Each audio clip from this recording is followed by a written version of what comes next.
കായലുകളുടെയും നദികളുടെയും ഭംഗി കൊണ്ട് പേരുകേട്ട കേരളം ഇന്ന് മാരകമായ ജലജന്യമായ ഒരു രോഗത്തിന്റെ ഭീഷണിയിലാണ്. തലച്ചോറ് ഭക്ഷിക്കുന്ന അമീബയായ നെഗ്ലേരിയ ഫൗളറി മൂലം ഉണ്ടാകുന്ന അപൂർവവും എന്നാൽ മാരകവുമായ പ്രൈമറി അമീബിക് മെനിങ്കോ എൻസെഫലൈറ്റിസ് എന്ന മസ്തിഷ്ക അണുബാധ. നിശബ്ദമായി പടർന്നു പിടിക്കുന്ന ഈ രോഗം കൊണ്ട് രോഗികളുടെ എണ്ണം കൂടുന്നതുകൊണ്ട് കേരളത്തിലെ ജനങ്ങൾ ഭയപ്പെട്ടിരിക്കുകയാണ്.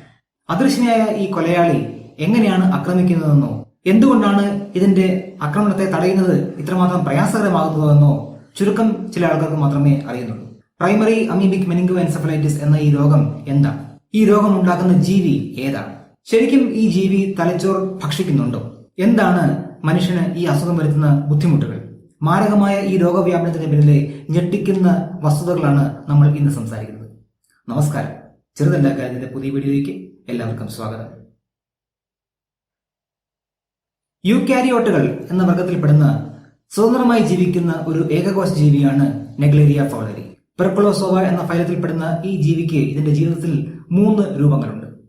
സിസ്റ്റ്, ട്രോഫോസോവൈറ്റ്, ഫ്ലാജലേറ്റ് എന്നിവയാണ് ഈ 3 രൂപങ്ങൾ.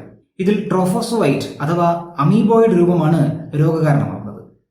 നദികൾ, തടാകങ്ങൾ, വേണ്ടത്ര രീതിയിൽ ക്ലോറിനേറ്റ് ചെയ്യാത്ത ശുദ്ധീകരിക്കാത്ത നീന്തൽക്കുളങ്ങൾ എന്നു തുടങ്ങിയുള്ള ശുദ്ധജല സ്രോതസ്സുകളാണ് ഈ ജീവിയുടെ വാസസ്ഥലമായി മാറാറുള്ളത്. സാധാരണയായി നെഗ്ലേരിയ ഫൗളറി എന്ന ഈ ജീവി പരിസ്ഥിതിയിലെ അത് ജീവിക്കുന്ന ചുറ്റുപാടുകളിലെ ബാക്ടീരിയകളെയാണ് ഭക്ഷിക്കാറുള്ളത്. എന്നാൽ അമീബ കലർന്ന ജലം മൂക്കിലൂടെ മനുഷ്യ ശരീരത്തിൽ പ്രവേശിക്കുമ്പോൾ അത് അത്യപൂർവവും എന്നാൽ മാരകവുമായ ഒരു മസ്തിഷ്ക അണുബാധയ്ക്ക് കാരണമായേക്കാം. ഈ രോഗമാണ് പ്രൈമറി അമീബിക് മെനിങ്കോ എൻസെഫലൈറ്റിസ് എന്നറിയപ്പെടുന്നത്. മൂക്കിന്റെ ഉള്ളിലെ ഓൾഫാക്ടറി മെംബ്രെയിനുകൾ അഥവാ ഘ്രാണ സ്ഥലങ്ങൾ വഴിയാണ് നെഗ്ലേരിയ ഫൗളറി കേന്ദ്ര നാഡീവ്യൂഹത്തെ സെൻട്രൽ നെർവസ് സിസ്റ്റത്തിനെ ബാധിക്കുന്നത്. നീന്തൽ, കുളി അല്ലെങ്കിൽ മൂക്ക് ശുദ്ധീകരിക്കൽ എന്നീ പ്രവർത്തനങ്ങളിലൂടെ മലിനമായ ജലം മൂക്കിൽ കയറുന്നതാണ് സാധാരണയായി ഇത് സംഭവിക്കുന്നത്. നമ്മൾ സ്കൂളിലും കോളേജിലുമെല്ലാം സുവോളജി ക്ലാസ്സിൽ പഠിച്ച് റെക്കോർഡ് വരയ്ക്കാൻ ഇത്രമാത്രം എളുപ്പമുള്ള ഒരു കുഞ്ഞു ജീവി, അമീബ എന്ന കുഞ്ഞു ജീവി ഇത്രമാത്രം ഭീകരനായിരുന്നു. എന്നാൽ മനസ്സിലാക്കേണ്ട ഒരു കാര്യം, ടാക്സോണമി അനുസരിച്ച്, അതായത് വർഗീകരണ ശാസ്ത്രം അനുസരിച്ച് ക്ലാസിക്കൽ അമീബയായ നമ്മൾ വരച്ചു പഠിച്ചിട്ടുള്ള ക്ലാസിക്കൽ അമീബയായ അമീബ പ്രോട്ടിയസ് എന്ന ജീവി ഉൾപ്പെടുന്ന അമീബോസോവ എന്ന ഫൈലത്തിൽ ഉൾപ്പെടുന്നതല്ല നെഗ്ലേരിയ ഫൗളറി എന്ന നമ്മുടെ രോഗകാരിയായ ജീവി. നമ്മൾ നേരത്തെ പറഞ്ഞു, നെഗ്ലേരിയ ഫൗളറി ഉൾപ്പെടുന്ന ഫൈലത്തിന്റെ പേര് ഫൈലം പെർക്കുളോസോവ എന്നാണ്. എങ്കിൽ പിന്നെ എന്തിനാണ് നെഗ്ലേരിയ ഫൗളറി എന്ന ഈ രോഗകാരിയായ ജീവിയെ അമീബ എന്ന് വിളിക്കുന്നത്? ഈ ജീവിയുടെ രൂപഘടനയും ചലന രീതിയുമാണ് ഇതിനെ അമീബ എന്ന് വിളിക്കാൻ കാരണം. നേരത്തെ പറഞ്ഞു, നെഗ്ലേരിയ ഫൗളറിക്ക് 3 ജീവിത ഘട്ടങ്ങളുണ്ട്. അതിൽ ചലന സ്വഭാവമുള്ള ട്രോഫോസോവൈറ്റ് എന്ന ഘട്ടത്തിൽ നെഗ്ലേരിയ ഫൗളറി അമീബയെ പോലെയാണ് പെരുമാറുന്നത്. ഈ ഘട്ടത്തിൽ സ്യൂഡോപോഡിയ ഉപയോഗിച്ച് ചലിക്കുകയും ബാക്ടീരിയകളെയോ ആതിഥേയ കോശങ്ങളെയോ വിഴുങ്ങിക്കൊണ്ട് ആഹാരം സ്വീകരിക്കുകയുമാണ് ചെയ്യുന്നത്. സ്യൂഡോപോഡിയ ഉപയോഗിച്ച് ചലിക്കുന്ന ഏതൊരു ജീവിയെയും സൂചിപ്പിക്കാൻ അമീബ എന്ന ഒരു ജനറൽ നാമം ഉപയോഗിക്കുന്നു എന്ന ഒറ്റ കാരണം കൊണ്ട് മാത്രമാണ് നെഗ്ലേരിയ ഫൗളറിയെ അമീബ എന്ന് വിളിക്കുന്നത്. അല്ലാതെ ടാക്സോണമിക്കലി വർഗീകരണ ശാസ്ത്രം അനുസരിച്ച് നമ്മൾ പഠിച്ചിട്ടുള്ള അമീബയുമായി യാതൊരു ബന്ധവും ഉള്ളതല്ല നെഗ്ലേരിയ ഫൗളറി. മൂക്കിന്റെ ഉള്ളിലെ ഓൾഫാക്ടറി മെംബ്രെയിനിൽ എത്തുന്ന ഈ അമീബ, നമുക്കും അമീബ എന്ന് തന്നെ വിളിക്കാം, അമീബ അല്ലെങ്കിൽ പോലും, എങ്ങനെയാണ് തലച്ചോറ് വരെ എത്തുക? ഓൾഫാക്ടറി മെംബ്രെയിനിൽ കാണപ്പെടുന്ന ഘ്രാണ നാഡികൾ, ഓൾഫാക്ടറി നെർവുകൾ വഴിയാണ് അതിനെ പിന്തുടർന്നാണ് ഈ അമീബ തലയോട്ടിക്കുള്ളിൽ എത്തുന്നത്.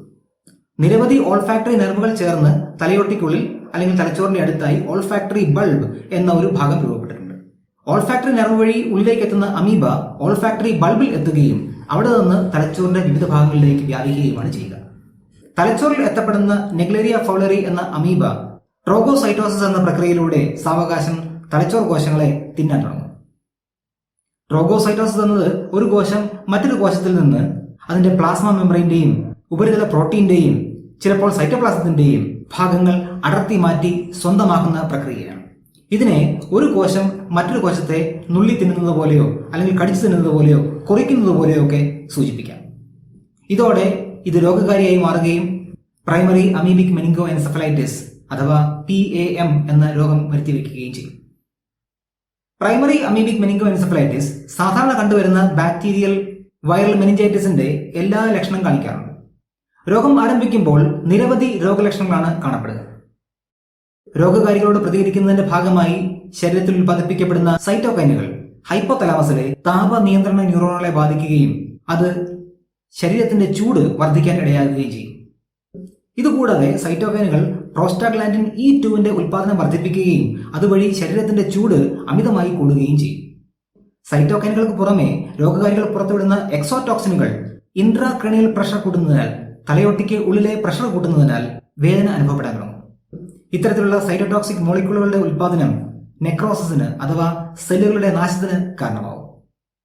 തലച്ചോറിന്റെ സംരക്ഷണ കവചമായ മെനിഞ്ചസ് വീങ്ങുന്നതിലൂടെ അതിന് വലിവ് സംഭവിക്കുകയും അതിലൂടെ നട്ടലിന് വളവും കഴുത്തിന് വേദനയും ഉണ്ടാവുകയും ചെയ്യും.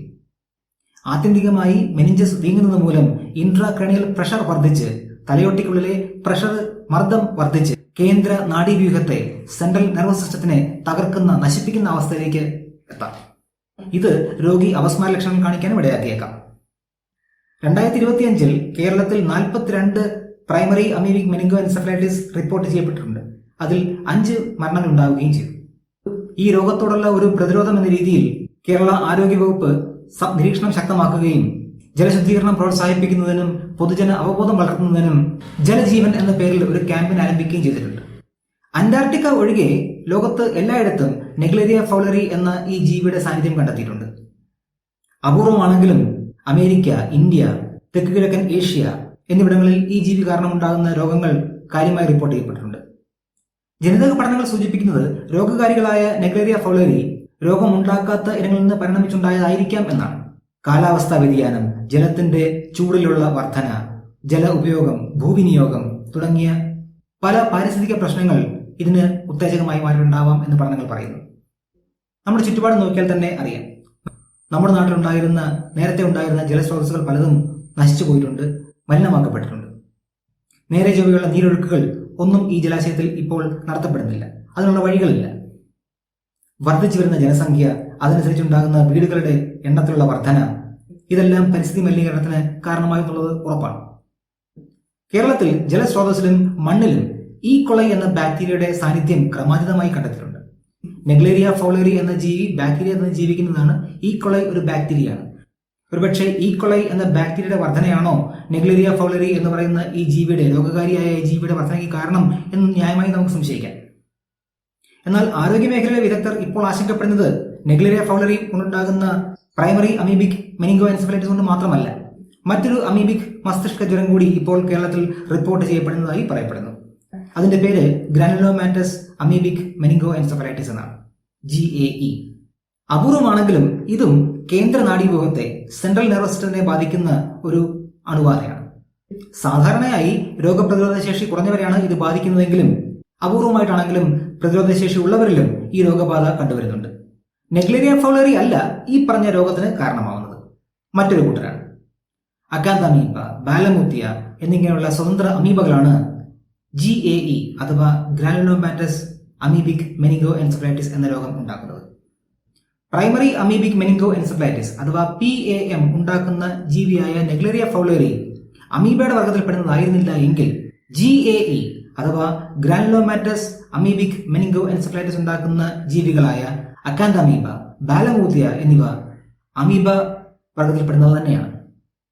നെഗ്ലേരിയ ഫൗളറി മൂക്കിന്റെ ഉള്ളിലെ സ്ഥലത്തിലൂടെ മാത്രമേ തലച്ചോറിലേക്ക് പ്രവേശിക്കുമായിരുന്നുള്ളൂ. എന്നാൽ അക്കാന്തമീബ, ബാലമൂത്തിയ എന്നീ അമീബകൾ ശരീരത്തിന് പുറത്തുണ്ടാകുന്ന മുറിവുകളിലൂടെയും തലച്ചോറിനെ ബാധിക്കാം. തലച്ചോറിലെത്തിക്കഴിഞ്ഞാൽ ഈ ജീവികൾ മെനിഞ്ചസിലും തലച്ചോറിലെ കോശങ്ങൾക്കുള്ളിലും ഗ്രാനുലോമാറ്റസ് വീക്കം ഉണ്ടാക്കുകയാണ് ചെയ്യുക. നെഗ്ലേരിയ ഫൗളറി മൂലം ഉണ്ടാകുന്ന മസ്തിഷ്ക ജ്വരം വളരെ പെട്ടെന്നാണ് പ്രകടമാകുന്നതെങ്കിൽ അക്കാന്തമീബ, ബാലമൂത്തിയ എന്ന ജീവികൾ കാരണമുണ്ടാകുന്ന, അമീബകൾ കാരണമുണ്ടാകുന്ന ഗ്രാനുലോമാറ്റസ് മെനിങ്കോ എൻസെഫലൈറ്റിസ് GAE വളരെ സാവധാനത്തിൽ മാത്രമേ പ്രകടമാവുകയുള്ളൂ. അന്യവസ്തുക്കൾ എന്ന് ശരീരം തിരിച്ചറിയുകയും എന്നാൽ പൂർണ്ണമായി നശിപ്പിക്കാൻ കഴിയാതിരിക്കുകയും ചെയ്യുന്ന വസ്തുക്കളെ ശരീരം ഒരു പ്രത്യേക ഭാഗത്തേക്ക് ചുരുക്കി നിർത്താൻ ശ്രമിക്കുന്ന ഒരിനം ദീർഘകാല വീക്കത്തെയാണ് ഗ്രാനുലോമാറ്റസ് അണുബാധ എന്ന് പറയുന്നത്. അതായത് രോഗകാരിയായ വസ്തുവിനെ ശരീരത്തിന് പൂർണ്ണമായി നശിപ്പിക്കാൻ കഴിയാതെ വരുമ്പോൾ പ്രതിരോധ കോശങ്ങളായ മാക്രോഫേജുകൾ, ലിംഫോസൈറ്റുകൾ എന്നിവ കൂട്ടം ചേർന്ന് ആ അന്യവസ്തുവിനെ പൊതിഞ്ഞു പിടിക്കുന്നതാണ് ഗ്രാനുലോമ എന്നറിയപ്പെടുന്നത്. ഇങ്ങനെ രൂപപ്പെടുന്ന ഗ്രാനുലോമ തലച്ചോറിലെ കോശങ്ങളുടെ വീക്കത്തിന് കാരണമാവുകയും കാലക്രമത്തിൽ തലച്ചോർ കോശങ്ങൾ നശിക്കുകയും ചെയ്യും. അപസ്മാരം, ചലന പ്രശ്നങ്ങൾ പോലെയുള്ള നാഡീസംബന്ധമായ തകരാറുകൾ ഉണ്ടാവുകയും ക്രമേണ തലച്ചോറിന്റെ പ്രവർത്തനം വഷളാവുകയും ചെയ്യും. അതായത് പ്രൈമറി അമീബിക് മെനിങ്കോ എൻസെഫലൈറ്റിസ് എന്ന് പറയുന്ന PAM എന്ന രോഗവും GAE എന്നറിയപ്പെടുന്ന ഗ്രാനുലോമാറ്റസ് അമീബിക് മെനിങ്കോ എൻസെഫലൈറ്റിസ് എന്ന രോഗവും രണ്ട് രീതിയിലാണ് ശരീരത്തെ ബാധിക്കുന്നത്. ആദ്യത്തേത് കോശങ്ങളെ പെട്ടെന്ന് നശിപ്പിച്ച് കളയുന്ന രീതിയിലാണെങ്കിൽ രണ്ടാമത്തേത് സാവകാശം തലച്ചോർ കോശങ്ങളെ നശിപ്പിക്കുകയാണ് ചെയ്യുക. എന്നാൽ ഈ വളരെ അടുത്ത ദിവസങ്ങളിൽ കേരളത്തിൽ നടന്ന പഠനങ്ങൾ അത്യധികം ആശങ്ക ഉണ്ടാക്കുന്നതാണ് എന്നാണ് ആരോഗ്യ വിദഗ്ധരുടെ അഭിപ്രായം. കാരണം അമീബിക് മെനിങ്കോ എൻസെഫലൈറ്റിസ് എന്ന മാരക രോഗത്തിന് കാരണമാകുന്ന നെഗ്ലേരിയ ഫൊൾഗറി, അക്കാന്തമീബ, ബാലമൂർത്തിയ എന്നീ രോഗകാരികളായ ജീവികൾ ജലത്തിലൂടെ മാത്രമല്ല വായുവിലൂടെയും പകരാം എന്നാണ് പുതിയ പഠനങ്ങൾ പറയുന്നത്. ഈ കണ്ടെത്തലുകൾ വളരെയധികം ആശങ്കയ്ക്കാണ് വഴിവെച്ചിരിക്കുന്നത്. കേരളത്തിൽ നടത്തിയ ഒരു പഠനത്തിൽ വീടിന്റെ ഉള്ളിലെ പൊടിയിൽ പോലും അമീബയുടെ സാന്നിധ്യം കണ്ടെത്തി. മലിനമായ ജലാശയങ്ങളോ മണ്ണോ ഇളക്കുമ്പോൾ ഈ സൂക്ഷ്മജീവികൾ വായുവിലൂടെയും പരക്കാം എന്ന് ഇത് സൂചിപ്പിക്കുന്നു. അതേസമയം വായുവിൽ അമീബയുടെ സാന്നിധ്യം ഉണ്ടെങ്കിലും ശ്വാസമെടുക്കുന്നതിലൂടെ മാത്രം രോഗം ഉണ്ടാകുന്നത് തെളിവില്ല എന്നതും ശ്രദ്ധേയമാണ്. എന്നാൽ വായുവിൽ ഉള്ള രോഗകാരികൾ വെള്ളത്തിൽ കലർന്ന് ആ വെള്ളം പിന്നീട് മൂക്കിലൂടെ ശരീരത്തിനുള്ളിലെത്തിയാൽ രോഗം വരാൻ സാധ്യതയുണ്ട് എന്നുള്ളതാണ് പ്രധാനപ്പെട്ട ആശങ്ക. ഈ ഘട്ടത്തിൽ രോഗം വരാതിരിക്കാനുള്ള ചില വ്യക്തിഗത മുൻകരുതലുകൾ നമുക്ക് സ്വീകരിക്കാവുന്നതേ ഉള്ളൂ. ഒന്നാമതായി വെള്ളം മൂക്കിൽ കയറുന്നത് ഒഴിവാക്കുക. തടാകങ്ങൾ, കുളങ്ങൾ, നദികൾ, വേണ്ടത്ര ശുചീകരിക്കാത്ത, ക്ലോറിനേറ്റ് ചെയ്യാത്ത നീന്തൽ കുളങ്ങൾ എന്നിവിടങ്ങളിൽ കുളിക്കുകയോ നീന്തുകയോ ചെയ്യുമ്പോൾ മൂക്കിലേക്ക് വെള്ളം കയറാതെ ശ്രദ്ധിക്കുക. ഇത്തരം സാഹചര്യങ്ങളിൽ നോസ് ക്ലിപ്പുകൾ ഉപയോഗിക്കുക, അല്ലെങ്കിൽ തല വെള്ളത്തിൽ താഴാതെ മുങ്ങിപ്പോകാതെ ഉയർത്തിപ്പിടിക്കുക. കഴിവതും അത്തരം കുളങ്ങളിൽ അല്ലെങ്കിൽ അത്തരം ജലസ്രോതസ്സുകളിൽ ഇറങ്ങാതിരിക്കുക എന്നുള്ളതാണ് ഏറ്റവും പ്രധാനപ്പെട്ട കാര്യം. മൂക്ക് വൃത്തിയാക്കാനായി സുരക്ഷിതമായ ജലം ഉപയോഗിക്കുക എന്നുള്ളതാണ് രണ്ടാമത്തെ കാര്യം. ഉദാഹരണത്തിന് നെറ്റി പോട്ട് ചെയ്യുമ്പോൾ പൈപ്പിലെ വെള്ളമോ ശുദ്ധീകരിക്കാത്ത ജലമോ ഉപയോഗിക്കാതിരിക്കുക. ഉറപ്പായും തിളപ്പിച്ചാറ്റിയ വെള്ളം അല്ലെങ്കിൽ ഡിസ്റ്റിൽ വാട്ടർ മാത്രം ഉപയോഗിച്ചുകൊണ്ട് മൂക്ക് വൃത്തിയാക്കാൻ ശ്രമിക്കുക. നമ്മുടെ വീട്ടിലെ ജലസ്രോതസ്സുകൾ, പ്രത്യേകിച്ച് കിണറുകൾ, ടാങ്കുകൾ എന്നിവ ശുദ്ധിയാക്കുക, ക്ലോറിനേറ്റ് ചെയ്യുക. പ്രധാനപ്പെട്ട ഒരു കാര്യം, അമീബിക് മെനിങ്കോ എൻസെഫലൈറ്റിസ് ആളുകൾ തമ്മിലോ രോഗം ബാധിച്ച ആളെ സ്പർശിക്കുന്നതിലൂടെയോ അല്ലെങ്കിൽ അയാൾ സ്പർശിച്ച ഒരു വസ്തുവിനെ സ്പർശിക്കുന്നതിലൂടെയോ പകരുകയില്ല. ഈ ജീവികളുടെ സ്വഭാവം, ജീവിത രീതി, രോഗവ്യാപനം, പ്രതിരോധശേഷി എന്നിവയെക്കുറിച്ചുള്ള പഠനങ്ങളും ഗവേഷണങ്ങളും നിർണായകമാണ്. തന്നെയുമല്ല, ഈ ഭീഷണിയെ ചെറുക്കാൻ ആരോഗ്യവകുപ്പ്, ഗവേഷണ സ്ഥാപനങ്ങൾ, പൊതുസമൂഹം എന്നിവ തമ്മിലുള്ള സഹകരണം വളരെ അത്യാവശ്യമാണ്. അമീബിക് മസ്തിഷ്ക ജ്വരം ഒരു വലിയ വെല്ലുവിളിയാണെങ്കിലും കേരളത്തിന്റെ മുന്നൊരുക്കത്തിലുള്ള സമീപനവും കൂട്ടായ പ്രവർത്തനവും പ്രത്യാശ നൽകുന്നതാണ്. അവബോധം, ഗവേഷണം, കൂട്ടായ പ്രവർത്തനം എന്നിവയിലൂടെ ഈ മാരക അമീബയിൽ നിന്ന് നമ്മുടെ ഭാവിയെ സംരക്ഷിക്കാൻ നമുക്ക് കഴിയും. മറ്റൊരു വിഷയവുമായി അടുത്ത വീഡിയോയിൽ നമുക്ക് വീണ്ടും കാണാം.